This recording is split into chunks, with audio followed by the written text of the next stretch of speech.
And welcome into in-game chat for Saturday, August the 24th.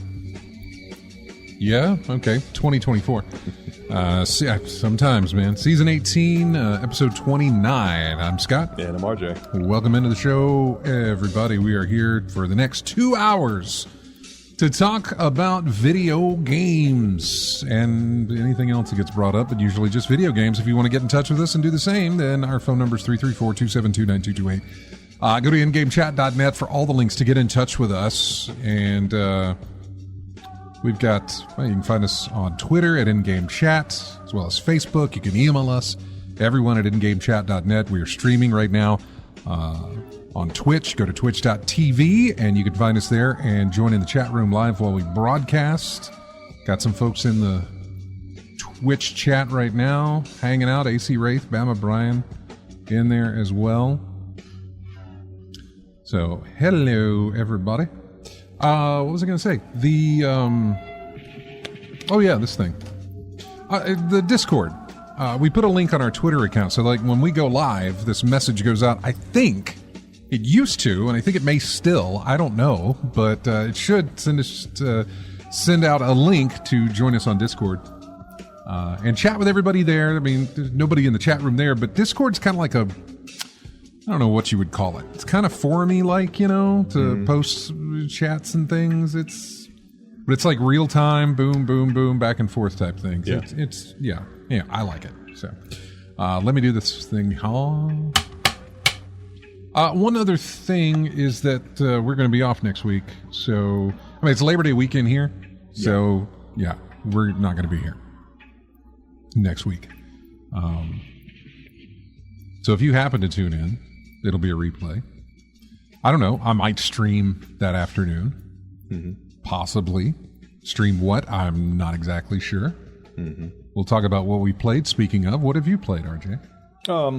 More MLB The Show. Still playing baseball. Still getting my enjoyment out of that for the most part. I did play a little bit of Warframe recently.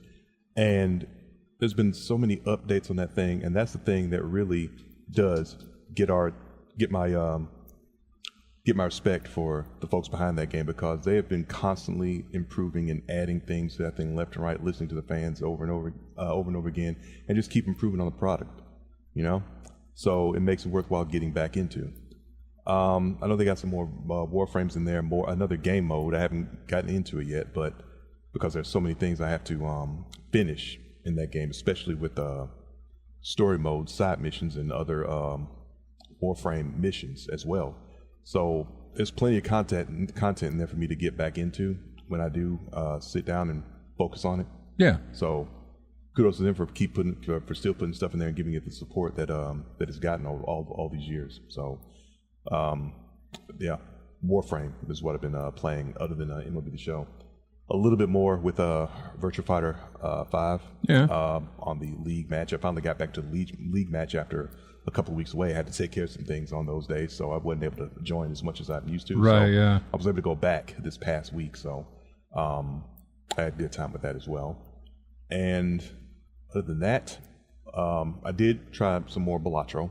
Okay. Tried a little more Balatro. Did not beat that blue deck that I was working on. So lather, rinse, repeat. Try it again. It's okay. Hey, ain't no shame in not being able to beat decks in Balatro, man. That is. Look, I beat one, so that's an accomplishment to me. It's RNG all the way, buddy. Yeah, I know. It's just random. I got to get the right jokers to boost your stats and get the right hand boosted up. Yeah, don't think it's going to be pair all the time either, because that's what happened the last time I almost beat it. Was I had pair leveled up to level 10 or 11, something like that. Right. And believe it or not, I could not get a pair in the hands I was getting for the last part. It was just I'm like, this is impossible. How can I not find a pair in the entire deck that I'm using right now? Man, that's how it turned out. So I'll do that again when I get a chance to. But yeah, that's pretty much it. Yeah. Mm-hmm. For me, it has just been.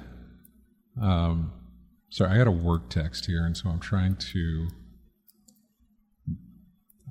fix a problem while we're on the air. Yeah, they got. And I'm sorry. No. They got you available 24/7. Right. Okay. Currently, through this laptop in front of me, I am logged into a computer that is in a room right over there. He says as he's looking at his screen on the little room to his right. Yeah, my room over there, so that I can refeed some stuff over and get that there, which I just did. So we're good. Things are better, and I apologize. I was paying attention to you, other than the fact that it was just Warframe and Balatro and MLB the Show, which is actually fine for me. And Virtua Fighter 5. And Virtua Fighter 5. Yeah. For me, really tough for me. So I got an invite. It's more well known now, but I got an invite into Deadlocked, I think is the name of the game. Okay. It's a new game from Valve called Deadlocked. Deadlock. Deadlock. It's Deadlock. I'm sorry, not lock. No ED on it, but it's Deadlock. Mm-hmm. I didn't know much about it, but one of my guys from the Destiny clan that I'm in, they shot me an invite to it. And I logged in, and it showed a bunch of people online. Actually, it showed a bunch of my friends lists. And it says, you've got 200 invites. I was like, wow, okay. So I just started clicking on names, sending those things out. So I didn't know where your computer was as far as its ability to play this, which is why I didn't send one to you. And it's a shooter. Yeah, I mean, I got a description here. It says, Deadlock is an upcoming action game by Valve for Windows. It combines the hero shooter and MOBA genres. Before it was unveiled in August of 2024, it's been in closed beta for months. Yeah. So, yeah. It had reached a concurrent player count of more than 40,000.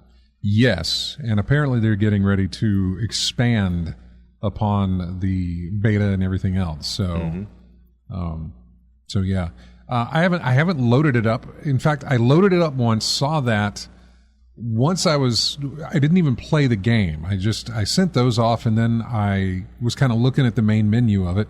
But then I glanced over at my PC's, the box of my PC that has a thermal, tells me the temperature of my CPU, and it's pushing 90. I said, oh, all right. Well, I don't feel like tweaking anything right now. I'm just going to exit the game because I really didn't feel like going through and like figuring out how to do anything. It's something I want to do. Probably something I'll do tomorrow. Is kind of go back in and look at it and actually put some time into it. I would like to play it just to see how it is. Yeah, I got a couple titles like that. I need to start getting into. Put something down to start. First Ascendant comes to mind. So I get into some betas sometimes, and sometimes I rarely do anything with them.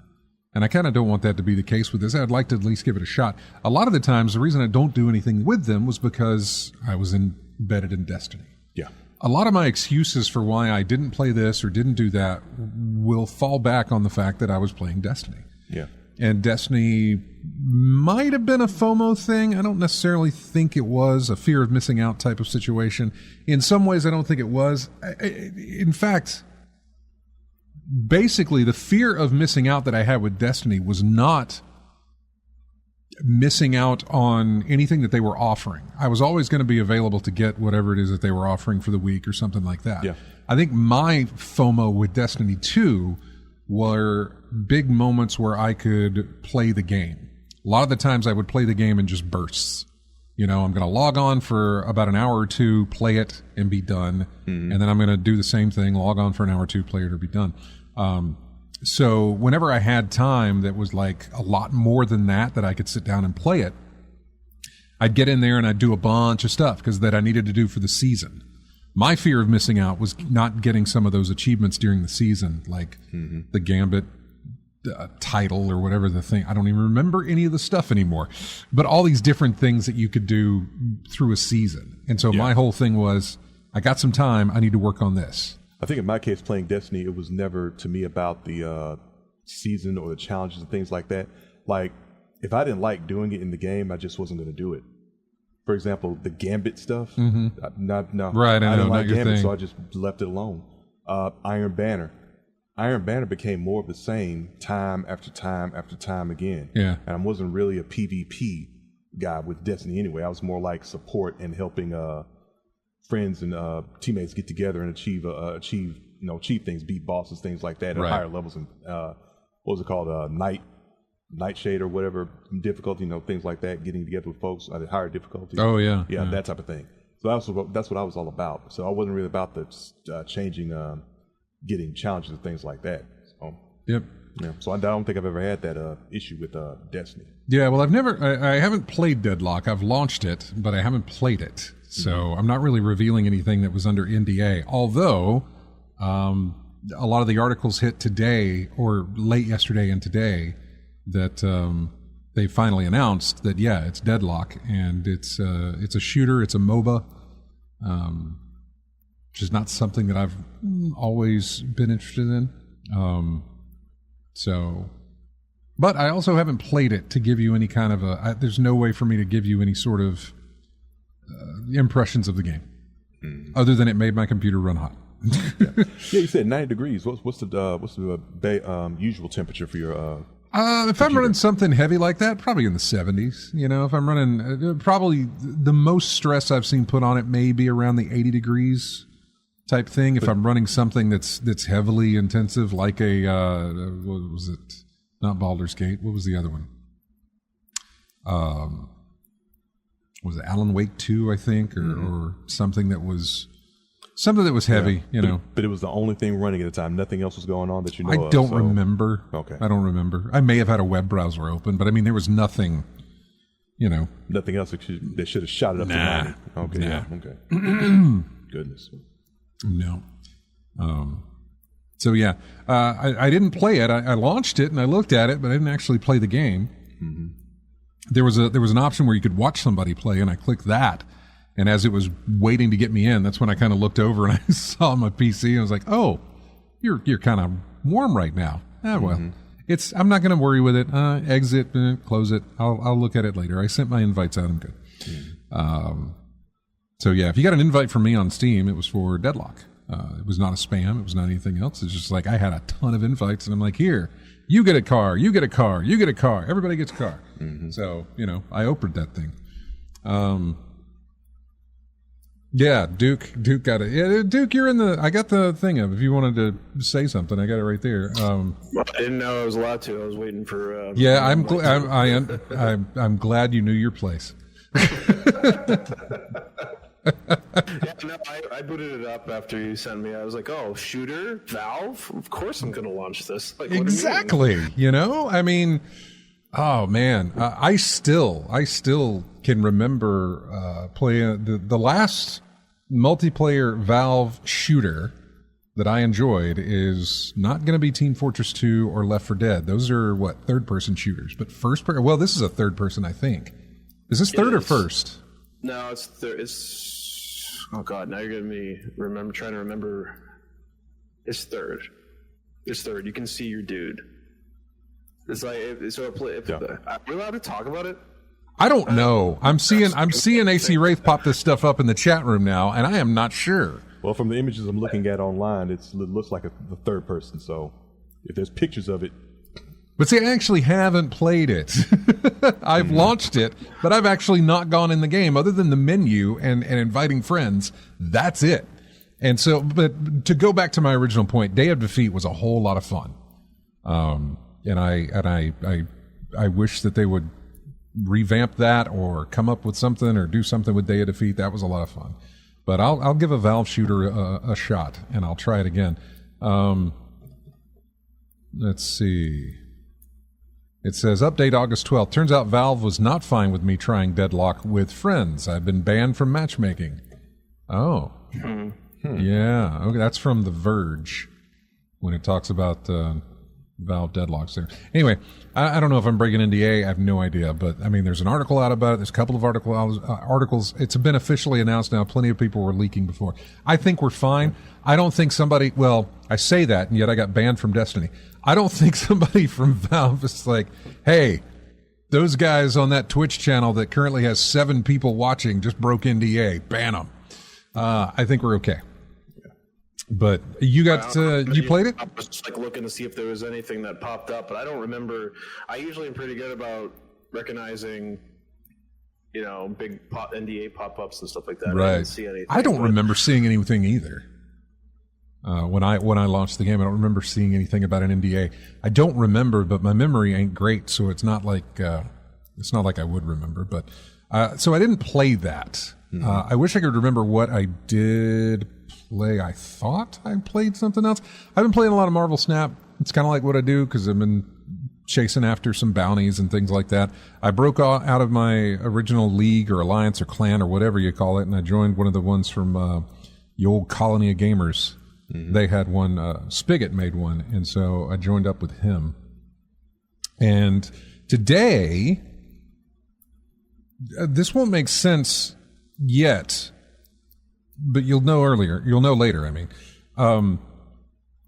Every time there's a good sale, or I'll check my wish list, right? And I can sort by what's got a discount. And once I sort by that, and I've said this before, but once I sort by discount, then I look at what is discounted, how much it costs, and what the current rating is. And usually anything that has an overwhelmingly positive rating is pretty safe bet that I'm probably going to enjoy it. Not always, but a pretty safe bet. Yeah. And it's one that I'll look at a lot closer than I would something that just says very positive, mixed. Mixed is almost like, okay, I'll wait until you're cheaper. Yeah, mixed is a crapshoot anyway. So, yeah. So all I do is go after the overwhelming, and there was a game that I had in my wish list from the Summer Games Fest or whatever called Duck Detective. And it's about a duck that's a detective. I mean, it's like Chicken Police. It's a lot like Chicken Police, Which yes. is another title I need to finish off, actually. Yeah. So Duck Detective is there, and I have it in my wish list, and I'm looking at it, and I was like, man, it's overwhelmingly positive. So I put it in my cart, and I said, we'll see. We'll wait. We'll see. Anyway, I'm working on music Sunday. I'm working on music for this episode at the house, and I'm doing the newer whatever, and I came across Duck Detective. This thing must have released, I don't know when, back in June, May, something. I can't remember. I'm looking it up. Late May. Late May. Okay. Well, then I don't know why I had it in my wish list, but it was in there. Yeah. And I'm doing the music for it, and you're going to hear it not in this break, but at some break, you're going to hear the music for it. And when I heard the music, that's when I said, oh, I might be interested in this. It had a very, well, you'll hear it, but it had a very noir style, like Chicken Police. Yeah. And I thought, wait a second. What is this doing? So I played it this morning. And sure enough, he talks a bunch he talks in his head a bunch, and it's very much a noir detective game, but with ducks and other animals and things like that. And I don't know, I really, really enjoyed it. The little bit that I played, enough that it makes me want to go back and play it some more. I did enjoy it. You're putting together clues, and you can play it in different styles. You can play it in detective mode, which means that it's going to be a little less hand-holdy. If you can't figure something out, it's not going to fix it for you, or you're going to get a lot more information when you do it detective whatever. The other mode is going to give you options, but only the options that you're going to need. In other words, it's not going to overwhelm you with a bunch of stuff that may or may not fit into your case that you're working on. Instead of getting 3 different names for somebody, you'll get the one name for that person. Mm-hmm. That way you don't have to choose. You just have to figure out how it falls into place for whatever it is you're trying to figure out. So it's like a normal mode and a hardcore mode or something Yeah, like that. kind of. Yeah. And not too hardcore. Honestly, so far from what I played, it's not that bad. Going in detective mode on this. So, I don't know. I've really enjoyed it. The characters have a very Paper Mario feel. In fact, they look like they're paper because they're 2D. Yeah. Flat and everything. Yeah, the cartoony look to it. Yeah. I mean, it's a duck wearing a tie and a fedora and a jacket, and Yeah, I'm pulled up the Steam screen. Yeah. Solving crime is no walk in the pond. You're a down-on-his-luck detective who also happens to be a duck. Yeah. Use your powers of deduction. Deduction. Yeah, I know. Yeah, to inspect evidence, fill in the blanks, and bust the case wide open. This is a short but twisty detective case. Yeah. From Happy Broccoli Games. Yep. I can't remember what else they worked on. Let's see. I thought there was something else. That might be their first, though. I can't remember. Because I was looking at another game that I really, really, really want. Mm-hmm. That's also kind of in the, I don't want to say cutesy, but quirky thing. Mm-hmm. Thank goodness you're here. That's the name of it? That's the name of it? Yeah. It's the same people that did Firewatch, or published at least, Firewatch and something else that I remember. Firewatch. Yeah, me too. They did something else, and I can't remember what the other stuff was. The publisher, anyway, not the developer. Yeah. One thing I see here that they developed was Kraken Academy. Yeah. So there's that. And was there another one on the list that I was curious about? There was, and it's drawn a blank. Oh yeah, Spigot was playing it. Which I see Spigot online right now. Spigot plays a lot of indie stuff. And there's another one called Tactical Breach Wizards that I'm kind of interested in that one as well. So, but I haven't played them.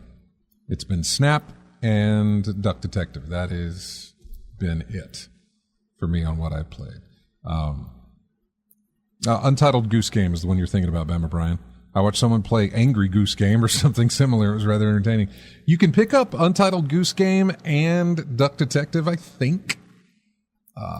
In a bundle, or it might have been Goose Game with Thank Goodness You're Here. I can't remember. Memory fuzzy. Duke, since you're with us, what did you play?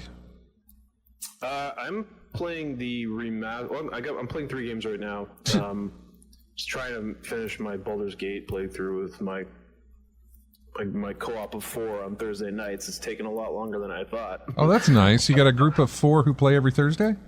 Yeah, we don't advance. Like, we have the same story, and we just try to go through it together. Each person has a character, and yeah, we've been doing that since the game launched, and we still haven't finished our playthrough yet. It's just, yeah, but that's my Thursday night game, so I don't really want to talk about it. I'm not really too into Baldur's Gate. It's basically, I can't even believe I'm still playing it, to be honest with you. It's just, especially when you're playing with 4 people on a turn-based game. A lot of the time you're just sitting there waiting, and you're trying to figure out what they're doing. And you guys aren't talking to each other to say what you're doing, or? Yeah, we're like in Discord together, but it's just, you see their characters make a lot of noise. You're like, what are you doing over there? And then they finally do something. It's like, okay. It's not, I mean, it's great that the co-op's there. I have another complaint about the camera too. I think they should have given us like a free floating camera as you're waiting for people to finish. I should be able to kind of like move my camera around the room anywhere I want, rather than just kind of have it. I'm kind of like stuck. It's almost like it's tied to me like a bungee cord. Like, I can't go too far. Really? I didn't know that it limited you. Yeah, you can't go, like, I want to be able to, like, when I'm dead in Counter-Strike, I can, like, fly through walls, I can see everything. I want to be able to kind of do that in this game. That's kind of why I think I have the knee-jerk reaction to do it, is because that's what I do when I'm dead in Counter-Strike. Oh. But I just want to be able to see things too. Like it's on the other side of the room, and sometimes you just can't do it. Aren't turn-based strategies like that though? Normally, I thought so. A locked position, and you have to strategize based on the terrain or whatever. I mean, it would be nice to look around and see what the area or anything. I know like that, I know in BG3 that you can only look so far ahead with it populating what may be in front of you. Without it's like as you're traversing, but if you've already explored an area and you're just in combat, I'm not saying that I should like see things that I need to inspect or like failed perception stuff, right. But just like let me like look at this view of my teammate attacking somebody else. I can click on the character, I suppose, and do it that way, but I like to free position my camera, and I think I'm just annoyed by that. It's a nitpick of a complaint, but it's just, I don't know. Yeah, that was just one of the things that never got me into the turn-based strategies. It's the JRPGs. It's the waiting. I have to waiting my turn in an action game. It just doesn't jive right with me. I know. I mean, if I'm going to attack something, I've never liked it either. I want to go get in there and go. Not wait my turn. I have 3 other characters to decide with, right? Because now I'm making 3. If I'm fighting like 10 guys, okay, I have to wait for them all to go through. But if I have 3 characters, I don't. I have 1, because the other 3, my real life friends are taking up that spot. But enough about Baldur's Gate. People are obsessed with it, and it's just not my jam. But the other game that just kind of sort of came out that I've been playing is the remaster of Doom and Doom 2. Oh, yeah. Those were announced, or I guess, last week? 2 weeks ago? Yeah, and they just like added it to your account if you already owned it, right. which is great. And then it's got full, it's got, basically they've been going down all the games and remastering. Like they did Quake 1, they did Quake 2, they remastered both those. And then they settled on Doom and Doom 2, which is, classic game for me. So right. Go playing through those. And then they have like new campaigns, just like the other 2.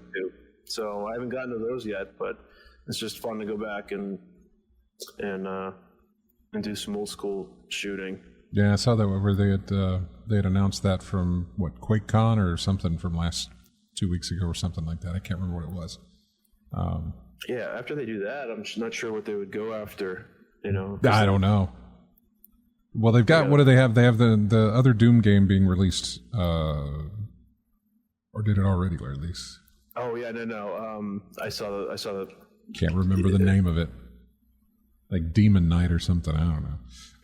It's like Doom: The Dark Ages. Doom: The Dark Ages. Yes. Yeah. Doom: The Dark Ages. Yeah. Which, I mean, I don't know when it's due to release. Do you have something in front of you there that says that? It's just 2025. Coming 2025. 2025, yeah. Because, I mean, this week we got... is Outlaws this week? Steve? I thought it was... Outlaws. Oh, late. Star Wars. Sorry, I was like, Outlaws, what is that? Late August, wasn't it? It is late August. I think we have 1 more week. Okay. Well, I mean, this is the final week of August. Hold on. Monday begins the final week of August. Because, by the way, show note, we're not doing a show next week. Labor Day weekend here. Oh, yeah, it is Labor Day. It's August 30th, yeah. Yep, so Friday. And then, of course, I'm going on vacation. Friday. After that as well, so I'm not going to be able to play it after I get it. And when does Space Marine 2 hit? September 2nd, I think. Oh, so the day that's Labor Day. That's Monday. It's a week from this Monday. Is when that launches. I was wrong. September 9th. So okay. Mm-hmm. Another week. Yeah, man. And right now blowing up the charts is Black Myth Wukong, I believe. Black Myth Wukong, yeah. Yeah. Any interest in that one there? 0. Okay. 0 interest. Yeah, I'm not gonna bother. I mean, it seems to me. I had a friend that started playing it. It's like, yeah, it's okay. It's like, kind of Souls combat with characters, and it's okay. But man, it destroyed the concurrent Steam player list. It did massively well. I was kind of surprised by that. I didn't know that was on so many people's radar. No, it would never. It was on nobody's radar. It was like 90% China, I think, was the entire. I mean, that's why people were shocked. I'm like, what is this game? And then 10% of the U.S. were playing it, but 2.2 million on launch day. Wow, it's pretty crazy. Mm-hmm. I remember the first time I saw that. This has got to be a few years back or so, and I was like, wow, that looks really, really good. I didn't say it looked fun. I just said it looked really, really good. It was pretty. And I really liked what I was seeing, but I remember also being like, I don't know how this plays. If it's a Souls-like, then, oh well. I don't feel bad for missing out because I don't take to those games. Yeah, I don't think it's total Souls because I mean it's more action than Souls. Yeah. But, I think more of Ninja Gaiden. Yes, Sigma. I think more of Ninja Gaiden. I mean, that's still more than that. That was still a hard game. Well, yeah, it was one of the things it was known for, but it was more fast-paced, action-oriented than a Dark Souls. Dark Souls type. But yeah. I don't think we had the word Souls-like at that time. No, when Sigma or Black released. Mm-hmm.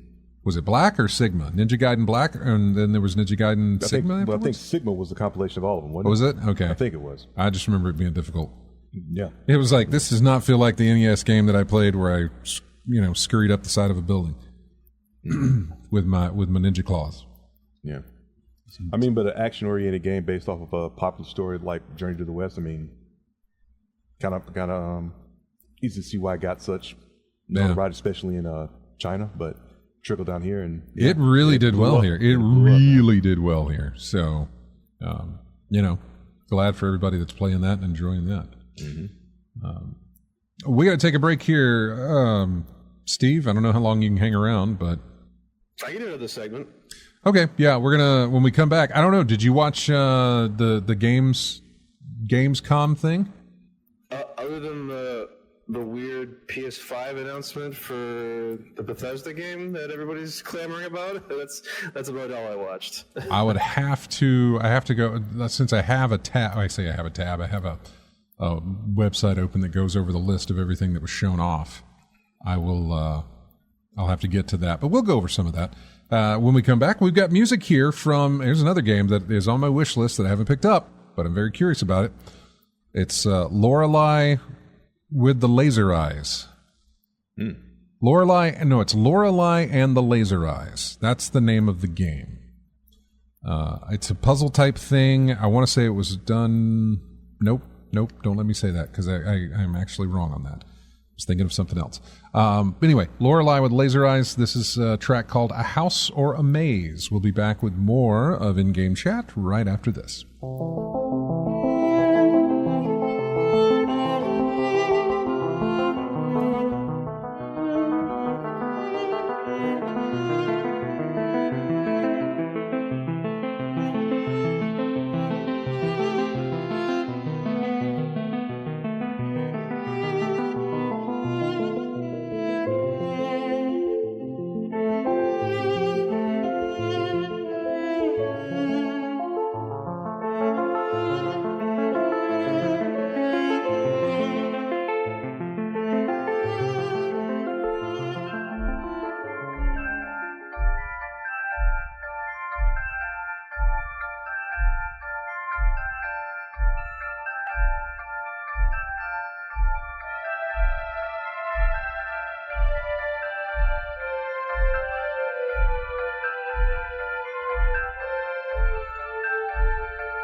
Welcome back into In-Game Chat. This is music from a game that I played on Game Pass way back when, because these, I guess, are games from May. This is Haunty, Hauntii. Haunty. It's called Call of the Stars. It's a nice little puzzler type game. I say puzzler, it's, you figure things out, I suppose, but it is on Game Pass, or was. I think it probably still is. Seems kind of an indie title, but I really enjoyed it. And that is music from there as well. All right, Gamescom. happened on Tuesday, and we had like a 2-hour video, or actually longer than that if you count the pre-show that showed up before that. But it was a lot of stuff announced. The 30-minute pre-show had Dave the Diver's different crossovers that they had. Also, Begone Beast, which looked like a co-op type of thing. Construction Sim Roadcraft. There was also Inotria, The Last Song, which said it was like a Souls-like. There was Cairn, the rock climbing game that we talked about actually a good while back. A life sim called Inzoi, I think, or Inzoi. It's got to be Inzoi. It's from the publishers of PUBG, and they showed off some more of Terry in Street Fighter 6. So that was. Oh, there was also a new game from Sniper Elite called Sniper Elite Resistance coming next year. Something that looked exactly like Donkey Kong Country, but it was Nico DeRico, the Magical World, I guess. Yeah. We Harvest Shadows, which was a first-person farming horror allegory. I thought that was an interesting description for a video game. First-person farming horror allegory. Yeah, I know. It sounds like I'm saying Karen, but it's Cairn. Cairn. Cairn. I'm not exactly sure if I'm saying it right. What else do we have? A spooky-looking game called Ayla, A-I-L-A. Journey to the Savage Planet got a sequel called Revenge of the Savage Planet. Tribal 9, which was an action RPG. And what else do we have? Detective 8020, which is from the Supermassive guys. This is part of the Dark Pictures anthology. Or at least a dark... It's the subtitle is called A Dark Pictures Game, Directive 8020. Mm-hmm. So something for you to look forward to there, RJ. Yeah. Then we got into the show proper. And I will ask you, RJ, and Steve, and anybody else, anyone excited for Borderlands 4? It's been a long time since I've been excited for anything in Borderlands. I think I mentioned before, Borderlands 2 was the height of my excitement for. We talked about this off the air, I think, right? I think we talked about it off the air. Because we were talking about the pre-sequel and everything else. Yeah, Borderlands 2 was the height of my excitement for Borderlands, and then I played Borderlands, the pre-sequel, and the problem was I couldn't find a single character that was interesting enough for me to play through and I just really couldn't get into it. And Borderlands 3 was pretty much the same thing. Couldn't really have the same amount of enjoyment I got from Roland Axton or Brick. I mean, even any of the characters like that. None of the characters inspired me to go play as that person. I couldn't really get into it. So it's been all downhill from since 2 and 4. That I really didn't look at or think about because the previous 2 games didn't do anything for me. So yeah, it's one of those situations where I'll just have to wait and see. It's definitely not something I would pick up day one. Right. It would just be something I'd look at and wait and see what it's all about before I even think about considering picking it up. Yeah, I'll need some previews. Yeah, go ahead. I was going to say the exact same experience for me as RJ is. I would call Borderlands 4 like an intermediate, game that I would play in between a game that I'm waiting to come out. Like that's how I would, hey, I don't have anything to play. Oh, let's play Borderlands 4 while we wait for Space Marine 2. Right. Exact same high on Borderlands 2 as RJ did. I thought that was like the peak of writing, and it was funny, and probably the best DLC package I've ever seen in a launch. I played the pre-sequel. It was a buggy mess. It was like no QA was done to it at all. Game-breaking bugs, falling through the map. Like no problems with Borderlands 2 at all, and Borderlands pre-sequel was just the exact opposite. And then Borderlands 3, I did play. Again, we used it as a stepping stone for another game that we were waiting. So it's like, hey, it's a co-op game. Let's go co-op. Let's go co-op it, right? Did you pick that up on Epic or Steam? On Steam, I think. Yeah, I didn't I didn't jump forward on Epic at all. See, here's something I'm curious about, and I'm always curious about these things, especially when there is something that feels like this could have gone differently if they had done it differently. And things like that always make me wonder, like, what does that timeline look like, you know? Because it was an Epic exclusive at a time when people were actively saying, yeah, I'm gonna wait.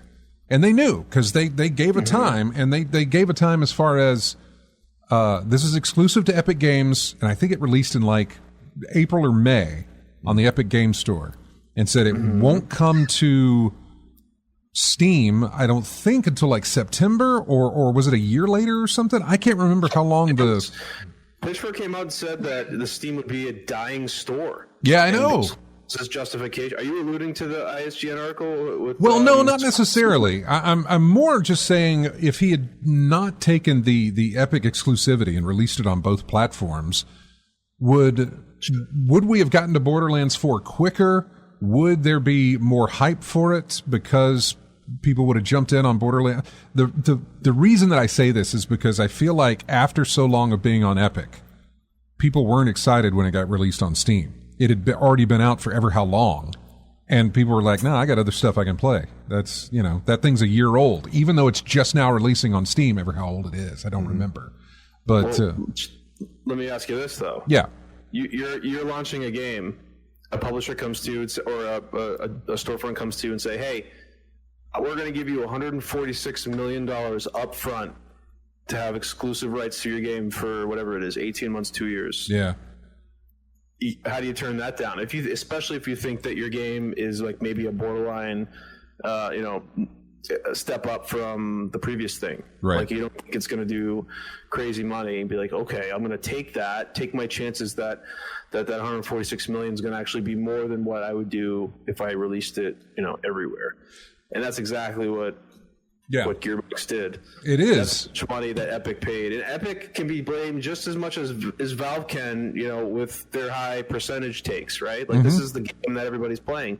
If Epic's willing to shell out that money, I don't blame developers for saying, yeah, I'm going to be a part of that. And then you guys can have exclusive rights for that time period. And then when it's over, we'll go to Steam, which is what everybody does. I don't blame them for taking the money. I'm just curious what the timeline looks like where that exclusivity didn't happen. I'm curious what it looks like when it gets a release on all systems everywhere, same time. And does that change the narrative for the game as far as what happened to it? Yeah. The only thing I can see changing is the initial numbers. Agreed, RJ. Because the it. thing that gets revealed is that Epic made that $80 million back in the first 2 weeks. Mm-hmm. What does that mean for the rest of that 40 million? Was it 146? So it was 66 million remaining. Like, was that time period on Epic?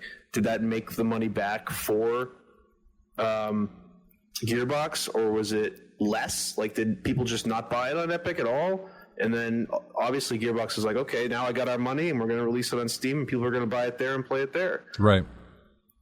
So yeah, it's a numbers game. It is. It always is. And now, and I just wonder if after that with 3, the film, basically Randy Pitchford, regardless, if Borderlands 4 has any gas in the tank,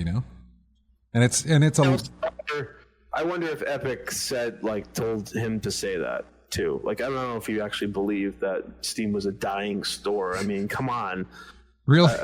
I would be. I think I would honestly laugh if somewhere in their agreement says, as part of this deal, Randy must tweet that the Steam store is dying. You know what I'm saying? Or something. As part of this deal, Randy Pitchford must make some statement about how Epic is better than Steam. I don't think that was in there. I would laugh if that was the case. Because, and I say that I don't think it was in there because people have, obviously, nobody forgets on the internet. Or, well, the internet never forgets. So people have shown that to him and said, hey, man, it's been 5 years where you said 5 years ago Steam was going to be a dying store. What do you say to that now? And he's completely said, I was wrong. He owned up to it. I mean, Randy's got some questionable history. We talked about it and covered it, I think, way long time ago. Some things that just can be very difficult to talk about. But yeah, there's some. I don't necessarily know whatever came of that. I think it was more allegations than it was, or accusations more than it was anything that was proven with that. But I just don't know that Borderlands 4 is going to have any legs. We'll see with whatever it's going to release up against or around that time or whatever it has to offer. I completely will eat those words if they show off something where I'm like, hey, that's sure, yeah, I'll get back into that. Sure, I would. Of the road shooter, it's not going to do great. It's not going to do poorly. It's going to just be. It's going to, pop up on the top 10 list on launch day, and then trickle down to the 40s, and then off the 100 list. That's what's going to end up happening. Hopefully, by the time everybody will have forgotten the film, if that has any. That's the thing that they kind of wish that the movie was still in theaters so that they could, maybe put the Borderlands 4 announcement in front of that, like at the movies. Yeah, and maybe they were gonna, and then they said, no, we can't. I mean, I don't know what the situation was in that, but it's not doing well. I figure you're going to be able to watch that digitally here in about a week. It's not gonna. That and The Crow not gonna stay in the theaters very long. What else did we get? We got to look at Call of Duty Black Ops 6. Sure. We got a trailer for Goat Simulator Remastered, which it's Goat Simulator. Persona. Let's remaster everything. Let's just keep remastering things. I know. They're out of ideas. Is that what? No, that's DLC. Persona 3 Reload is DLC. Dying Light: The Beast. I guess that's another. Is on my radar a little bit. So yeah. That's another. Well, it's a game. It's a game that I call. I got to think of a better word for it. It's going to be, let's play this while we wait for this to come out. So I do own Dying Light 2.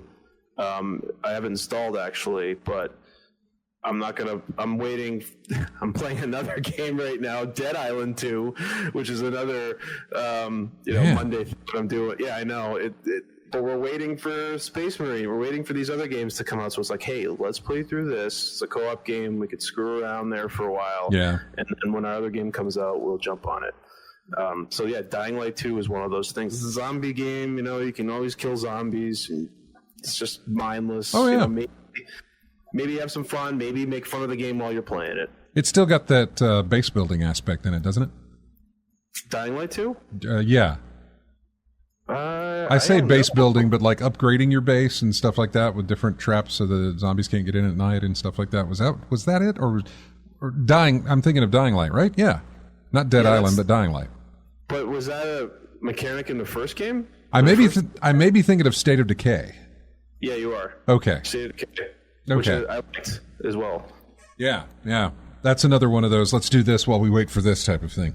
Because it's got the co-op and the building and everything else. Black Myth Wukong had a launch trailer, which is, we've already talked about Black Myth. It's doing amazingly well. Dragon Ball Sparking Zero. This is the section where I just kind of fast forwarded. King of Meat announcement trailer. Again, another one where it's just like, nope, zip on along. Linked Banner of Spark. It's a co-op roguelike hack and slash with cute robots. October 22nd on the release of that one. Early access, by the way. Lost Records, Bloom and Rage. This is from the game, the people who did Life is Strange. So there's that one. No More Room in Hell 2. Bet it's got zombies. Something like that. Never heard of the first one, have you? I have, but I never paid attention to it because it's 8-player permadeath co-op, and it's in horror. And I'm just like, not big.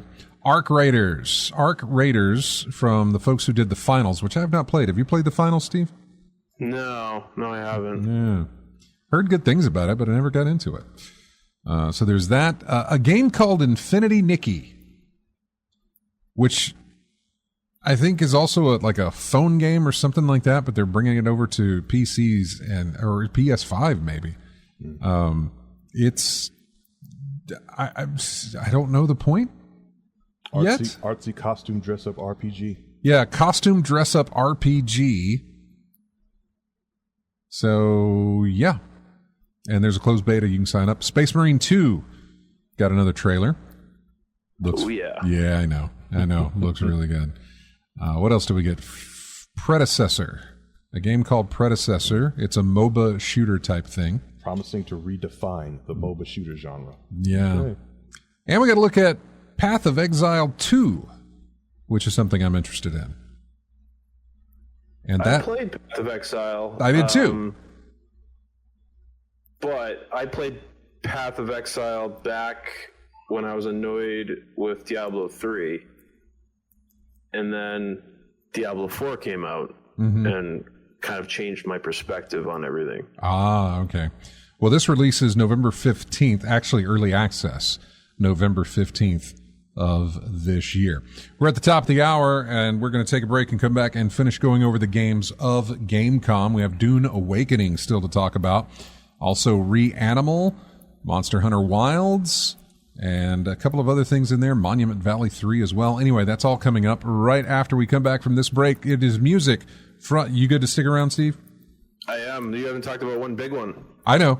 We're getting to them. Tease that tip for everybody. You know what? There's a lot. So I'm not exactly sure which. Not Civ 7, probably. In chat. Huh?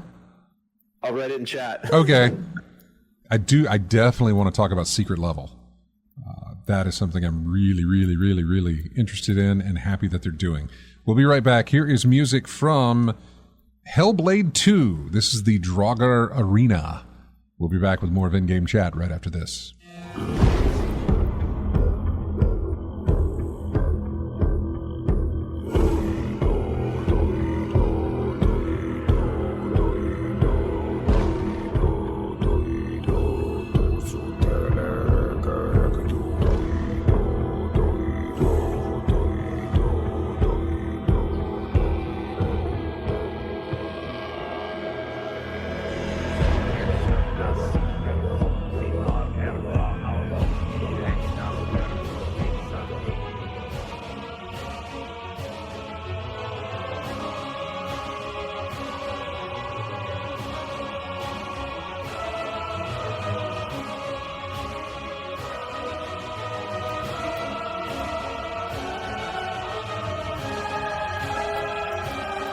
Welcome back into In-Game Chat. This is music from a game called Morbid, The Lords of Ire.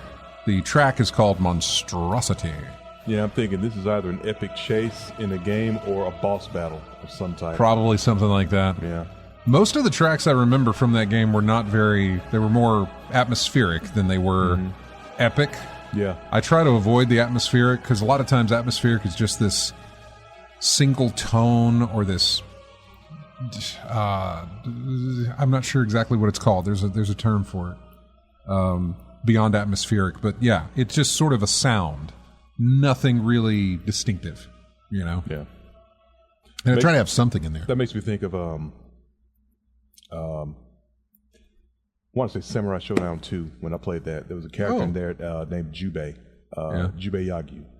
And if I'm not mistaken, his stage, the majority of the sound in his stage was wind whistling through the bamboo trees. Right. That was basically what it was, with the occasional string sounds coming through. But for the most part, you just heard wind going through the trees.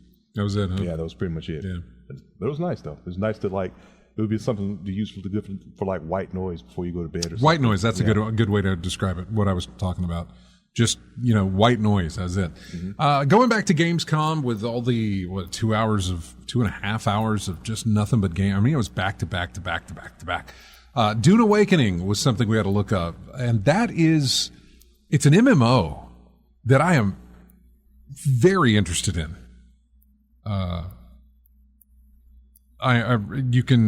don't know. There's just a bunch. You can build your bases. You can build your vehicles. I don't know. I'm really, really interested. Early 2025 is when it's going to be launched on PC. But I'm highly interested in Dune Awakening. The next thing we got was a brand new game from Tarsier Studios, which are the creators of Little Nightmares, which I thought we were, because they said, hey, from the people who made Little Nightmares 1, Little Nightmares 2, here's a new game. And I'm thinking, well, it's Little Nightmares 3, because it sure does look like Little Nightmares 3. But it's not. It's a game called Reanimal. It's a side-scrolling spookathon that looks very much like Little Nightmares. Which, by the way, they are making a Little Nightmares 3, because that was also shown off. So, there's no date yet for that game. Genshin Impact, there was a new character, I guess, or something for an update. I don't want to play it. Monster Hunter Wilds, I know there's people who are listening, who are probably watching right now, who are listening right now, or who are listening later on, that would really like to know more about that, and you're perfectly fine to go out there and find that trailer and do it. I didn't watch it. I skipped it. I tried Monster Hunter, and I couldn't get into it. So, yeah, didn't do that. Fatal Fury, City of the Wolves, which is something you're probably interested in, I would imagine, right? You do the Fatal Fury thing, don't you? Yeah, it's coming out April 24th of next year. We got an official trailer for this. What else?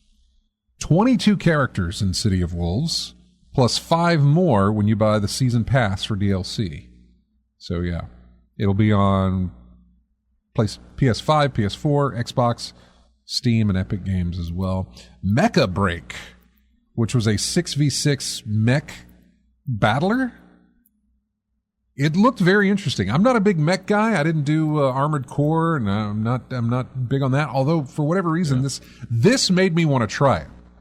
Looking at this made me want to say, hey, I would like to give that game in particular a shot and see if maybe this mech game pulls me in. It did. The video they showed looked really cool. There was another game like this a couple years ago that came out, and it actually failed pretty quickly, but it reminded me of that game, and I'm trying to remember what game that was, but I played it at PAX East, so I'm like, oh my god, this game is it was almost like Counter-Strike for mechs. It wasn't Hawken, was it? Oh, it was Hawken. Okay. It was fast-paced like this Mecha Break. Yeah, the thing I liked about Hawken, and I played it in VR as well when they did the whole thing where you could see the whole inside of your mech. Like, it was VR. You just turned your head and there everything was. I love that. And there's a guy named Jason, and I'm a friend with his on Twitter. He was lead dev on Hawken. And then he went to work for Blizzard and worked on Diablo 4. Early on Diablo 4. I don't know what he does now. But the thing I loved about Hawken, the level design was beautiful. Like, you wanted to look at some kind of Neo Tokyo type thing, like stuff you've seen in animes and well, animes. Yeah. Things like that looked, the whole setting, the whole maps of everything looked great. I really, really loved that about the game, even though I barely paid attention to that setting. The ones that I did see were just beautiful. Beautiful looking. And the hangar where your mech is and all this other stuff. It was really, really good. So yeah, I'm interested in that. Monument Valley 3, I was excited to hear about. I just hated the fact that it's exclusive to Netflix, which I don't subscribe to anymore. So, I'll play that at some point. I don't know when, but I really, really like Monument Valley. And so they were getting a 3, and I'm interested in it. Civilization 7. Bama Bryan says, why do they keep making Civ games? And Steve says that's because they keep making money. I mean, they do. This is the longest, however, that we have gone in between Civ games, which feels very strange. It doesn't feel like it was that long ago that Civ 6 launched. But it is 8-year difference, I think. Wow. Goodness. October 21st, 2016 on Steam. Yeah. Yep. That was Civ 6. And I probably bought it a year or 2 years after that, whenever it was, here's your Game of the Year edition that has everything into it, Picked it up on a sale of some sort, I'm sure, or Humble Bundle or whatever. But I haven't owned it for all of those 8 years that it's been between then and now. Actually, I say now, but it's coming in February of next year, so it'll be another year before it releases. I got like a weird relationship with Civ 5 or Civ because I'm a big city builder guy. Like I love you and me both with City Skylines, yeah.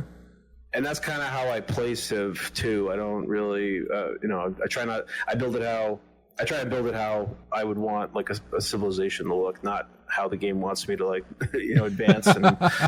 But I haven't played 6. I think 5 was the last one I played. I own 6. I think I bought it in a sale for like $6, and I just never got around to it. But I think that was because City Skylines existed through all those years, and I think that was just a more satisfying game. Scratched my city builder itch more than I think Civ did. Yeah, because probably. Was out in Civ 4. Like we didn't have SimCity was in, I guess EA hell. SimCity's dead to me. Yeah. And with the exception of maybe going back to SimCity 2000 or whatever, SimCity's dead. And when did SimCity 2000 come out? 2000. Yeah, right? Exactly.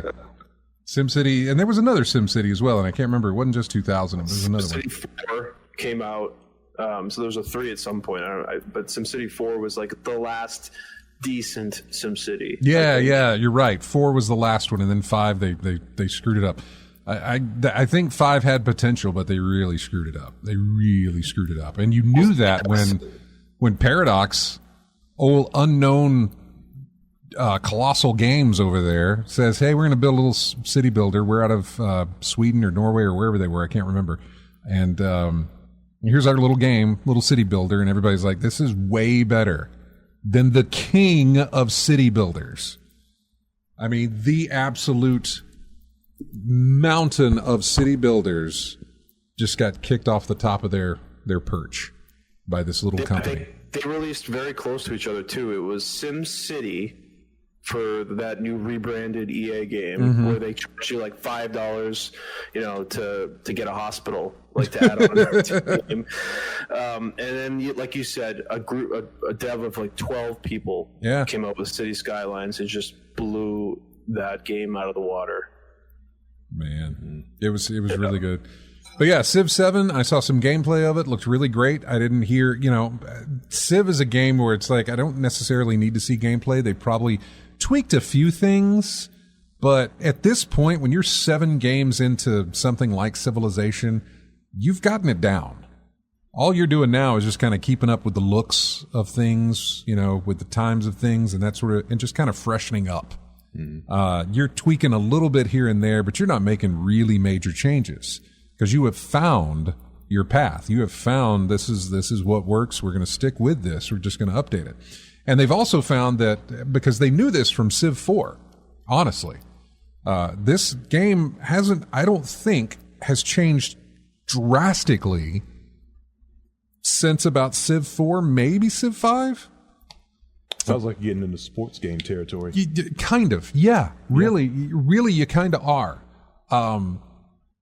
So, like Civ 4, that's when they changed it and went to, I don't know, there was a couple of different things that major changes they made with Civ 4.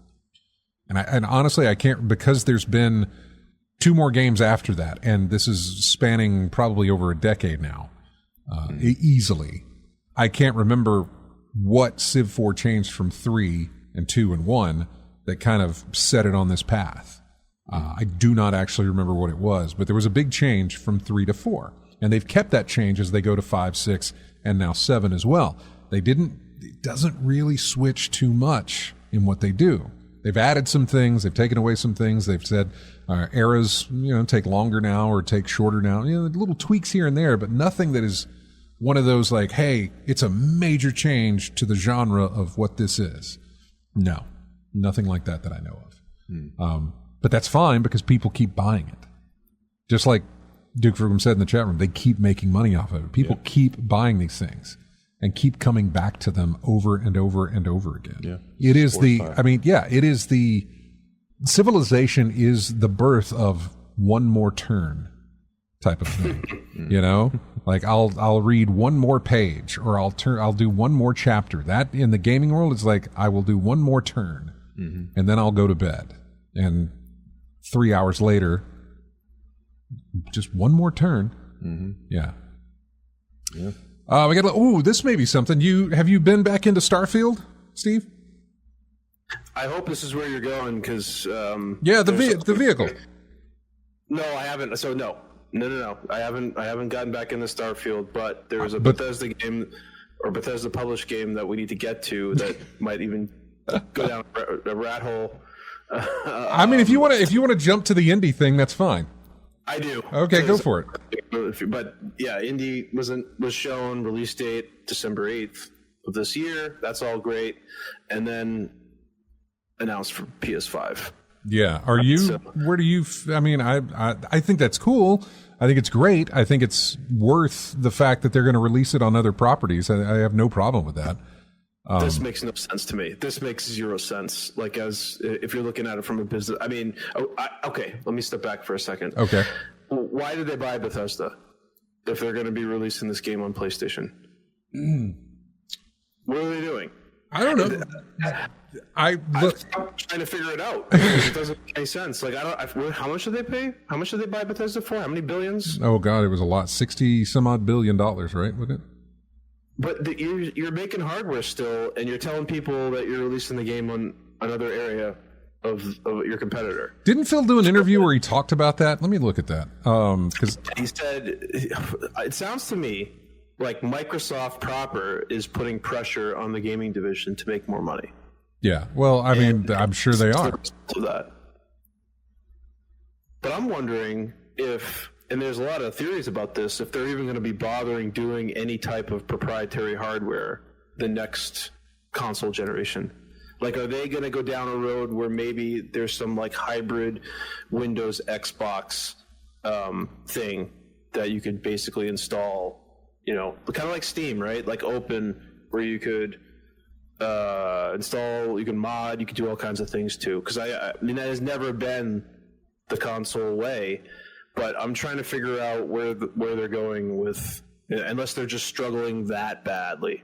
And they're like, we need to make more money, and we own this game. We want it to have a wide release. We know how many Xboxes we've sold, and it's not going to come close to justifying this as an exclusive for the console. Because even if everybody who owns a console buys this, it's not going to make enough money for us to, that's going to justify us developing it.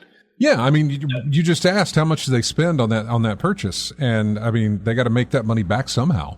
The $67 billion or whatever, and I'm sure they've looked. I say this all the time because I feel like a business has their thumb on. Well, I say their thumb, but put it this way: their finger on the pulse of not culture, not pop culture, not what people want, but their own finances. You know what I'm saying? Like, they've crunched their own numbers to realize, here's what we've got to do for this game to be profitable, or for us to count it as being profitable, whatever the case may be. I don't exactly know how they look at this.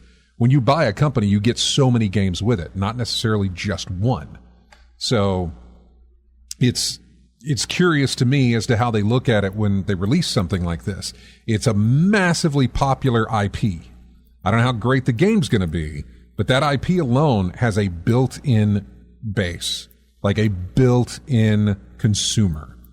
And it will sell consoles, and for the people that don't buy the console to play that game, the ones who have PS5 will buy that game to play it. So, I mean, I've never been... Yeah? I'm so worried if it's going to sell consoles, because, I mean, nothing else has. So that's a good question. This, I think, though, I think it possibly will. Maybe not a lot, but I think that property has enough fan base to say, well, I want to play that game, and I'm going to buy that console to do that. And plus, they also, around this time, they're going to be releasing revisions of the consoles, I believe, right? The Xbox S, X, and then the all-digital X, I believe, are all getting a revision or something being released this fall, or holiday season, I guess you could call it. So, and I know Sony doesn't have anything coming out this fall, with the exception of possibly the PlayStation 5 Pro or something like that, a new revised console as well. I forgot about that. I hadn't even kept up with that, but right. I wonder if there's if Starfield's going to end up coming to PS5 at this point. Is that going to be some kind of announcement, around the same time that Indy comes? And they haven't given a specific release date. They should say 2025. But I mean, Microsoft has all the technology to kind of do something. They should be in a way better position than Sony. They have. Well, I don't feel that they're in a bad position. I mean, if the PS5 is outselling them 2-1. Oh yeah? Okay, I haven't looked at that. It's like 60 million PlayStation 5 sold, and they've got barely 30, I think. Last time I looked. Well, I get what do you think is the drive for that? Is it the library? Is it the exclusives that Sony has with the Gods of Wars and the Last of Us and the Uncharted's and the? It's always been about the games. It's always been about what games you're gonna put on the console to move the hardware. And if you're gonna spend the millions to even develop the hardware just to put your first party titles on another competitor, then you're not going to be moving more hardware. It's not going to be. People aren't going to be buying Xboxes because Indy 5 is coming out on Xbox a couple months before PS5. If you have an Xbox by now, or people who don't have an Xbox aren't going to be like, oh my god, I need to get an Xbox for Indy. That's just not, especially in this state of the console cycle. Yeah, I would probably agree with that, and which makes me wonder why there's a delay on the release and not just being on both consoles at the same time as it releases. Kind of makes me wonder why would you delay? Possibly it's something in a contract. Possibly it was part of the deal whenever they something where they could get through. How they were having problems trying to buy the company. Yeah. Yep. Yeah. So I feel like this is one of those things where it's possible that this is a concession that they made in order to, get past the law or the naysayers or whoever was trying to block them buying and say, no, we're going to release things and here's what we're going to do and it'll be time or whatever. I don't know. Time will tell if this is just, a monetary move, but this was rumored months ago that this was going to happen. Right. And so was Starfield. But I was going back to, if you wanted to kind of create, if the next console generation is going to do something steamy, like that where you could have digital, because they want to get rid of physical media, right? They're trying to get away from that. They want subscriptions. They want people to buy Game Pass. You have a solid Game Pass customer base, even though you've kind of changed the tiers, and I think a lot of people are upset about that. But you also have Microsoft Azure. You have Windows. You have all these things that you kind of puts you in a place that Sony doesn't have, and they still can't figure out what they're doing from between that hardware and their subscription model. Feels like they're stuck. And, again, like I said, the next console generation I think is going to look very different. I hope it does, honestly. I really hope it does. I mean, I look back, not just in video games, but almost anything. The amount of physical media that I have bought is, I could count on one hand. Same. Same for me. I go back and look at all my collections. I go PS1, PS2, PS3, PS4, and I don't even own a PS5, so I can't even look at PS5. But I mean, each one of those drastic different. I mean, of course, I'm older now, so I have less time to play games. But out of the games that were worth buying, it's a fraction of what it used to be. Now, the interesting thing about that is that RJ, you're different than the two of us, right? You are down for the physical media. I still get physical media when I buy a game. Yeah. Unless there's no way I can get it physically. It is digital only. I mean, I've run into that before, but I'm still purchasing physical media despite the trend that everyone's setting, because it is true what they're doing. It is true that they're trying to get you to pay more and more. Well, it cuts out the middleman. Yeah. It's the subscriptions, which I'm totally against as well. I'll try to refuse as much as I can, but I'm curious, RJ, why not just buy straight out, flat out digital? Tell me about what. I guess it's just a collector in me, and the idea of having it, and it can't be taken away. But then Scott told me about It's just a code. The discs are now just a code to get to the internet to get hold of the game nowadays. You're going to download it anyway. You're downloading the digital version, whether you have a disc or not. At this point, the disc just verifies that you bought it. Verify you bought it now. But yeah, I was still in the mindset of having tangible, physical in my hands. It can't be like something taken off of a network, failed somewhere, and suddenly I can't play my game anymore. That's the mentality I've had with the thing, is having a solid backup on hand if need be. That's basically where it comes from. And like I said, the collector in me, because I've still collect things if it's interesting to me, and I've always been interested in video games. So there you go. Just likes to have the physical. Yeah. I mean, it's just something to say, to have, sitting on your shelf and you look over to it and remember that, you play that. And right, because I still have physical media. I still have the box for Half-Life 2 sitting on my shelf. That's crazy. I know. It absolutely is crazy. I still have Gearbox's Halo PC box sitting on my desk. I still have Myst, Riven, all of those titles in box copy sitting on my desk. And if Myst, I think Abduction may have had a box copy release. I'm not sure, but if they were, like, if something from a fan favorite franchise was going to release a physical edition, I'm going for that. Yeah. To add it to what I had bought back when they weren't doing digital media. It was only physical when you did that. But for the most part, no, I'm going to buy digital. And for the most part, they're not releasing the physical. Duck Detective that I bought today, there's no physical copy of that somewhere. I have to buy that digital. Alan Wake 2 for the longest time. No, and it's going to now get a physical box copy, but for the longest time, and still now, it's digital only. Yeah, digital only, yeah. And the thing that the thing that I think about with that is the fact that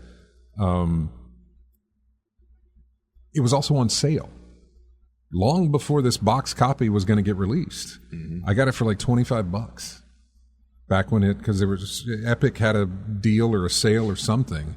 And so a lot of the times, if I can find it cheaper before I can buy it physical, and when I buy physical, I am not going to buy used, by the way. just to let you know, if I'm looking for a game and physical is the only way I can find it, sure, I'll look for a used copy just to get it as cheap as possible. Or if it's a dated game or something. Something like that. Sure, obviously, of course. Yeah. But otherwise, I'm going to buy new, and for the most part, it's just it's way easier for me to pick it up cheaper online digitally. For the most part. Just go back real quick to your Half-Life 2 box. Yeah. There's nothing in that box, right? It was just a shell box with the Steam code in it? No, there was a T-shirt in there. Oh, right, the gold edition. Right? Yeah, it's a black box that has the three faces of the characters on the front of it, and then inside was a T-shirt, and that T-shirt may still be in that box. I don't know. There was something else, too, that came with that. I'm trying to remember, but... There was, but I don't remember what it was either. Keychain, sticker. I don't remember, decal, dude. Something like that. There was definitely a sticker, a Half-Life 2 sticker. Yeah, maybe an art book, but probably not. And definitely not a soundtrack either, I don't think. I'd have to look and see, but I do have it. Well, there may have been a link to get the soundtrack or something. Actually, at that point, probably not. I don't know. I don't know what it is. You know what? Now you're going to hit me. I got to go to the Google now. Half-Life 2 T-shirt box. Yeah, soundtracks are a thing. Put it in there, or something along those lines. There it is. Yep, it's. I'm going to eBay here to tell you about this. Half-Life 2 Collector's Edition Big Box PC with unused T-shirt going on sale. It's on eBay here for $190. Wow. What did it come with?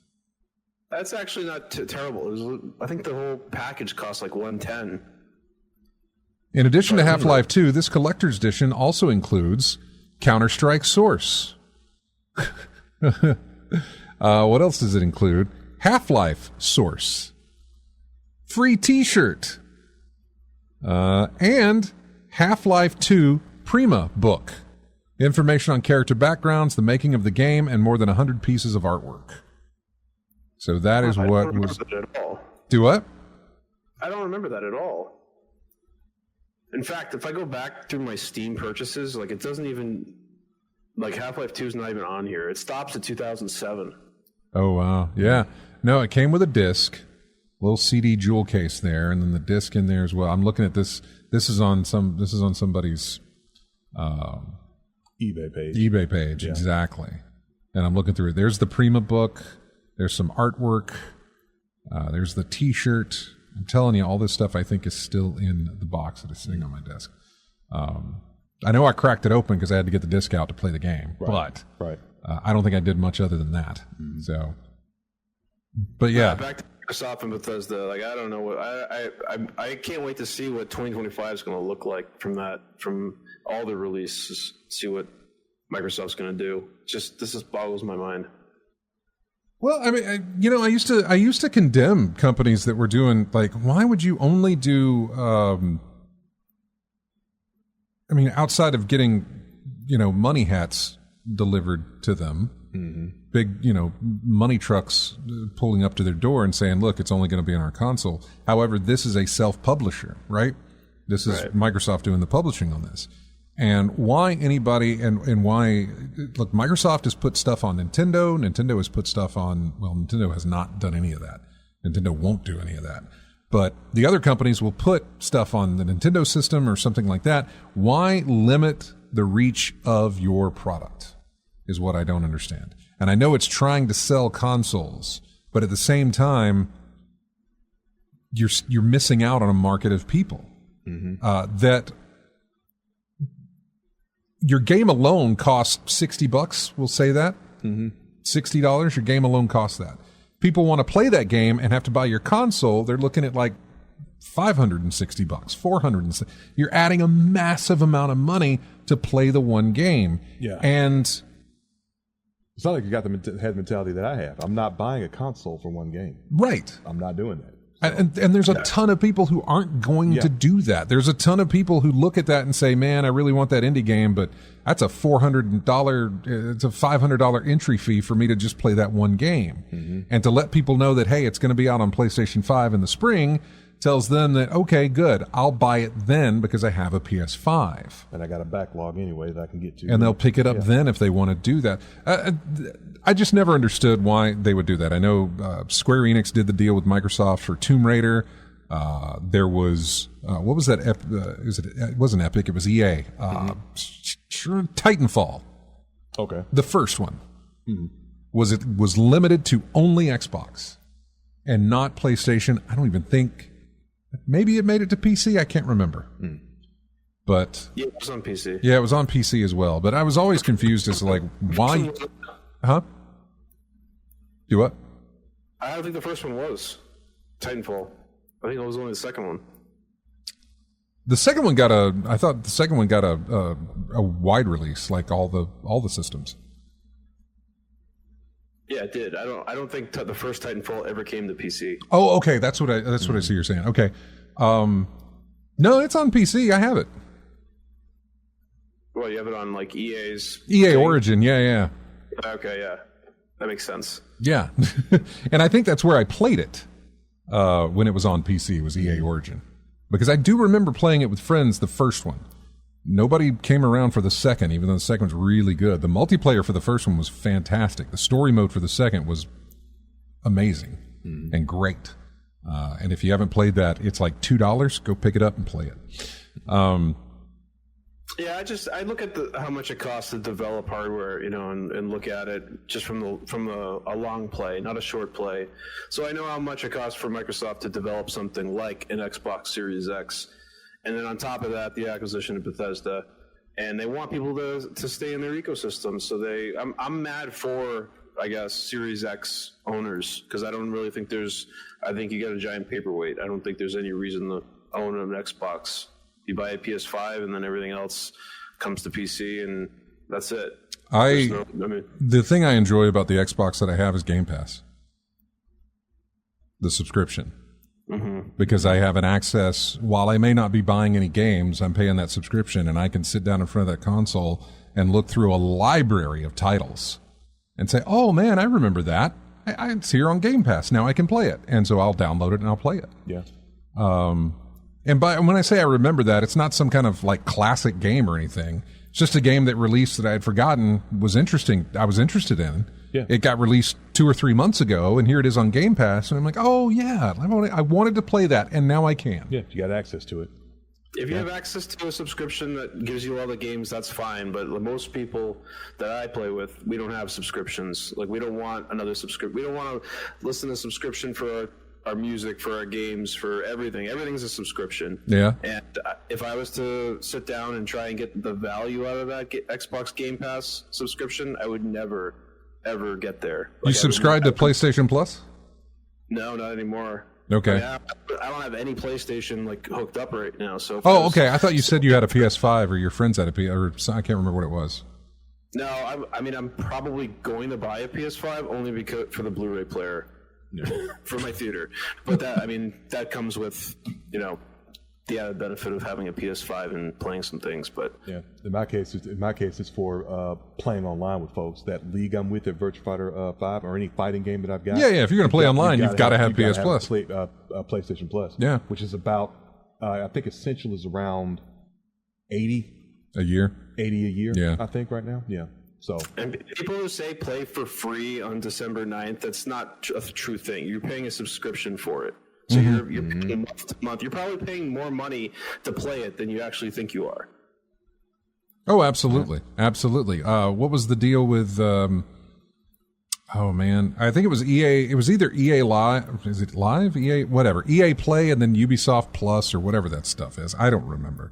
Each one of them is a subscription now. It's crazy. They're all subscriptions, man. But you can sign up for them and then play the game for the first 2 weeks or do the trial and then unsubscribe. Wow. And you paid $15 or $30 to play a $60 game. And then you can do that again the next time if you want to. So I can just wait for the Valve Christmas sale and buy it for $9.99. Right. I know. I absolutely know. Chris, you said you had. I'm sorry, RJ. Go ahead. I was saying you had a. You were saying EA Play, and I see EA Play and EA Plus. I'm seeing EA Play Pro. Yeah, they got tiers. $120 for a full year. EA Play $40 a year. Yeah. So yeah, that. Yeah. No, it's absolutely like that. It is absolutely like that. Soft one too. Everybody's got a subscription. The only one I subscribe to is Game Pass. And PlayStation Plus. Those are the only two that I've subscribed to. As far as the game, I got a Humble Bundle subscription if you want to count that. But you gotta count that. Yeah, I got one of those. I like those. Is it high? $12 per a month. Okay, yeah. And I get 8 games with it. Depending on what they are. Sometimes you can skip a month. If you don't like what's being offered, you can skip a month. But then you have to buy the next month.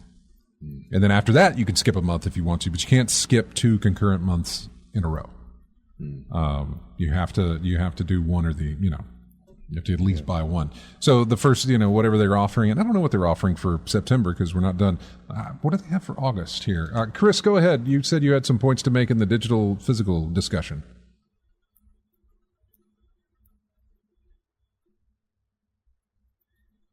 Chris?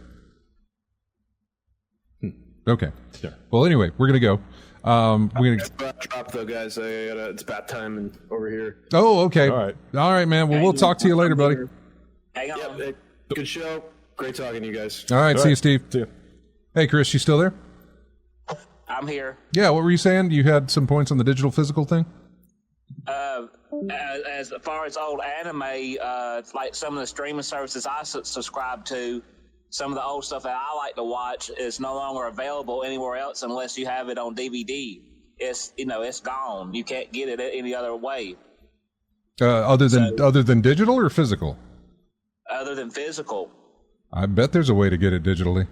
May not be a legal way to get it digitally, but I bet there's a way to get it digitally. Yeah, legally, through other means, no, but illegally, if somebody's got preserved it some other way on websites that are on the dark web or whatever, yeah. But for other people that don't know about that or don't want to get into it, there's no other course than to spend the money to get the seasons, to get the old stuff on a physical release of it. Yeah.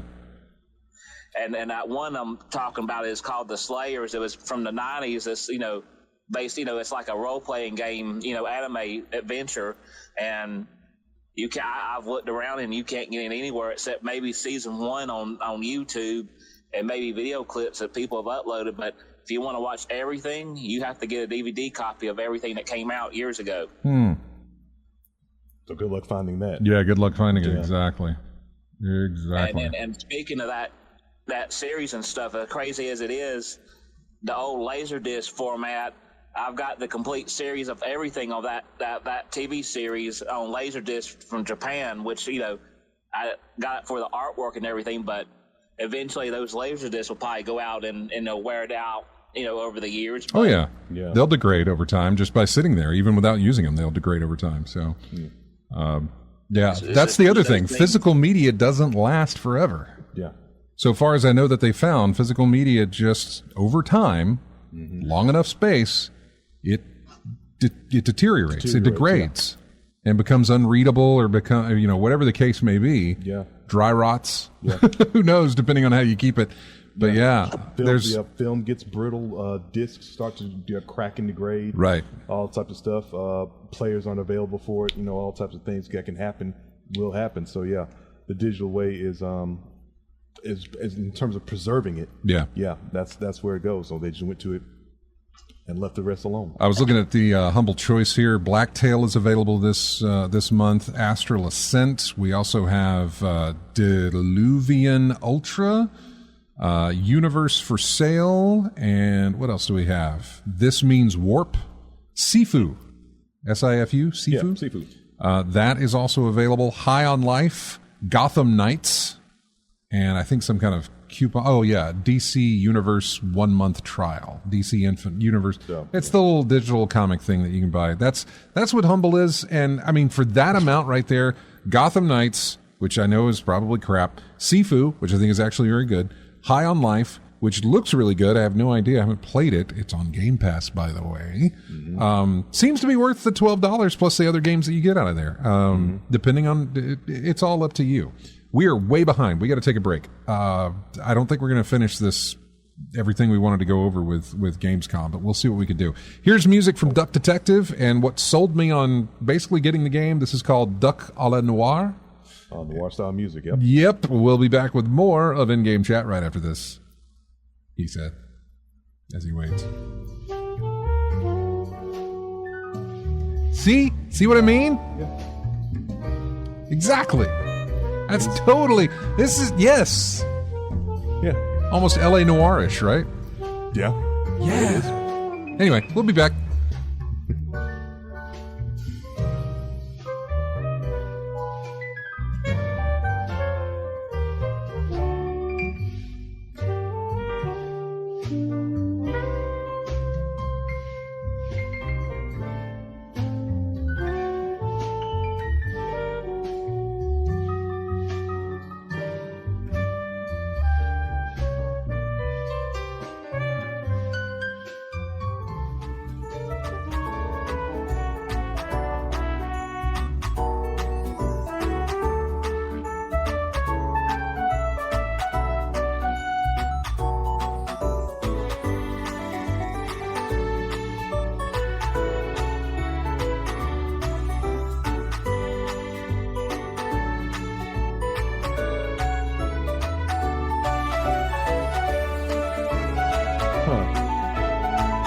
And welcome back to In-Game Chat. What's up? I was about to ask you what sitcom intro is this? It's from a game called Bread and Fred. It's the main theme of Bread and Fred. Sitcom? Yeah, I know, right? Sounds like a sitcom. He's Bread, he's Fred, they working together. I don't know. Anyway, welcome back to the show. We only got like 6 minutes, and then we gotta wrap it up. So I wish I could go through the rest of these games. Yeah, especially one you wanted to go through, Secret Level. Yeah. I really wanted to get to Secret Level. Starfield's got a new vehicle, and it's getting Shattered Space, which is kind of like space cosmic horror, coming up in September. Marvel Rivals was shown off. Secret Level, not a game, but what I really enjoyed was the fact that it was the guy, Tim... I don't think it's Tim Miller. It might be. The guy that runs Blur Studios. Blur Studios have done some amazing CG cutscene type stuff, cinematics, that sort of thing for video games. Tim Miller, David Stinnett, Yeah. Shire. Tim Miller. Tim Miller's who I was thinking of. So I was right. It was Tim Miller. They've done amazing work over the many, many years. I never really considered them a video game studio, more as I considered them a CGI type studio that makes, well, just some amazing looking CGI stuff. And Secret Level is an anthology TV series for Amazon Prime, and it's all related to video games.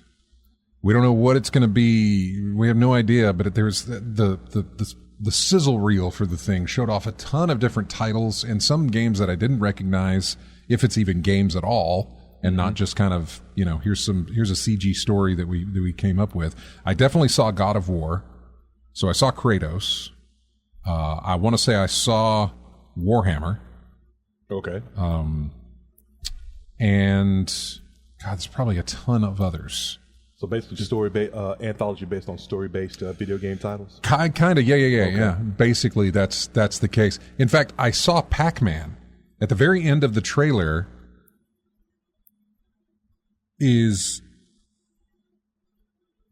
You might not think it's Pac-Man, but it absolutely is, or at least their version of Pac-Man.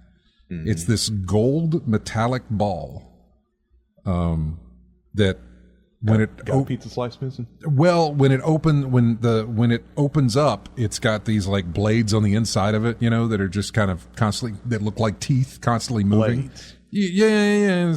I don't know, man. Okay, you're messing up already. No, not at all. Not at all. Dark Pac-Man. Let me look at it. Yeah. Yeah, there it is. There's Pac-Man. That's great. You'd have to look at I don't know if you've watched the trailer or not, but I will, since I'm looking at it now, I will post the trailer I think here. I got a little something on YouTube I'm looking at, trying to anyway. I just threw it in there. Yeah. Let's see. Your game awaits. Right. At 128 is where he shows up. And no. No. What was that horror movie? Phantasm? Phantasm, yes. That's exactly what that looks like. With the ball with the blades on it? Yes. Yeah. Yes. That. It looks like a gold Phantasm thing. Yes, exactly. I don't know. I'm down. I like it. Y'all should have done Dig Dug. Who knows? I don't know that they didn't. Who knows? That's true. I haven't seen the rest of it. I'm kind of curious. If they do the Pac-Man thing, that would be great if it's just that particular episode is nothing but old classics done in that way. Yeah. Pac-Man, Asteroids, Dig Dug. Space Invaders. Space Invaders, if that's in there. A bunch of the Donkey Kong would be great, but that's a Nintendo license. I don't Tempest. know. I don't know. There's tons of stuff there that they could pick from. What else? Let me hit some others that are just because the next time we do a show will be long after this is done. Yeah. I'm looking for something else. Ooh, Batman Arkham Shadow. That's the Batman game in the Arkhamverse that's on VR only. Okay. And the way they brought in Batman combat and gameplay into a VR looked very interesting. Little Nightmares 3 we talked about earlier. Hurdling. And Peter Molyneux with his Masters of Albion. It was really interesting to see Peter Molyneux up on stage there talking about that. It's a God game type of thing with some mixes of Fable and Black and White. I'm always interested in what Peter Molyneux's doing. I'm not necessarily always happy with what he does, but I'm always interested. Unknown 9 Awakening, we saw a little bit of that. What else? Diablo 4, Ara, History Untold. There's just so much. I'm in the indie stuff and then Mafia the Old Country. That's it. We got to go. Here's music from Mullet Mad Jack. We'll be back in 2 weeks. RJ, thank you. I'm sorry I'm leaving so quick, but we're got like 10 seconds before we got to go. See you next week. Or no, 2 weeks.